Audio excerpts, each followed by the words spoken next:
Saint Helena, a wet volcanic island in the South Atlantic, 1,000 miles from anywhere. There is a grave here with no name on it. 3 flat stones set level with the soil, an iron railing, a weeping willow. A spring of clear water nearby whose water the dead man had enjoyed in life.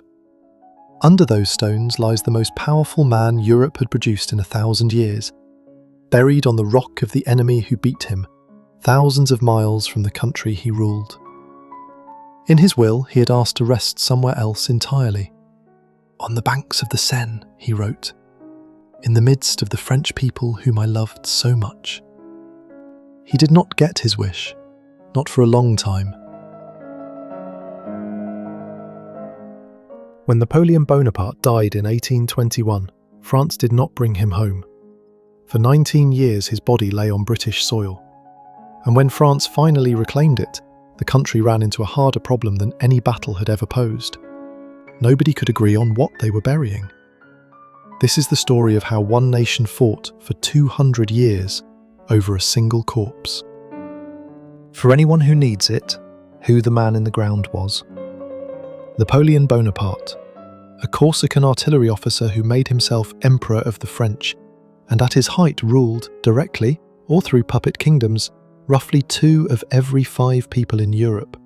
Britain, Russia, Sweden and the Ottoman Empire refused even to recognise his title. In 1815, a coalition of those powers broke him for good at Waterloo, a village in what is now Belgium. He surrendered to the British, who shipped him to Saint Helena, a speck of rock in the ocean, and announced he would stay a prisoner there for life. He died in 1821, and the monarchy that had taken back France in his absence wanted him forgotten. And there was a real case for leaving him exactly where he lay. We have to be fair to it. A dead emperor is a dangerous thing. Through the 15 years of restored royal rule that followed, Napoleon's memory refused to die quietly. His image became a rallying point for open political defiance of the monarchy, veterans and ordinary people wrapping his legend around the ideals of the 1789 revolution. To the government now running France, a grave 5,000 miles away was far safer than a shrine in Paris. So when someone proposed in 1830 bringing the remains home and burying them at the foot of a Paris monument, the Chamber of Deputies said no. For a decade, the official answer of the French state was simple: leave him on his rock. Then, in 1840, the state changed its mind, and the reason was not grief. The Prime Minister was Adolphe Thiers, a politician who was also, as it happened, a historian of Napoleon's empire.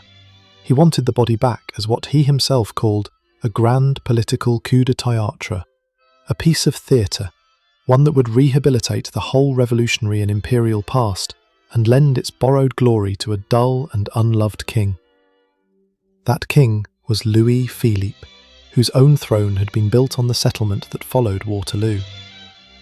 So the man who owed his crown to Napoleon's defeat sent to fetch the man that defeat had made. In May of 1840, his foreign minister formally asked the British for the body.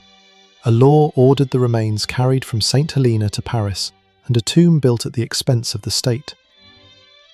Not everyone was fooled, and the objections came from every direction at once. To Napoleon's own followers, it was theft dressed as honour.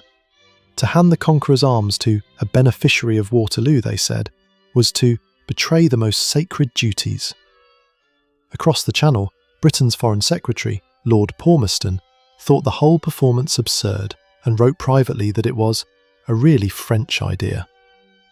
And in France itself, the poet Lamartine refused to kneel. He admired Napoleon, he said, but "I do not prostrate myself before this memory. I am not a follower of this Napoleonic religion." 3 verdicts on 1 coffin: sacred relic, stolen property, and false religion, before it had even reached home. The expedition to collect him was itself a piece of stagecraft. A frigate, the Belle Poule, left the southern port of Toulon on the evening of the 7th of July, 1840, escorted by a second warship and commanded by the king's own son, the Prince de Joinville. On Saint Helena, the British handed the body over on the appointed day. The coffin was opened after 19 years in the ground, and the corpse, sealed inside 4 nested coffins, 2 of metal and 2 of mahogany, was found startlingly preserved. A priest gave absolution, and the instant the remains were aboard, France considered him home. The deck of a French ship was French soil. The 15th of December, 1840. Paris, the dead of winter. Somewhere between 700,000 and 1 million people lined the route as the coffin passed to Les Invalides, the old soldiers' church, and there the king received it. Listen to the words he chose. "In the name of France," Louis-Philippe declared, "I receive the arms of the Emperor Napoleon, which his last wishes gave to you in precious trust. They shall be guarded faithfully until the moment when I can place them on the mausoleum that national munificence is preparing for him.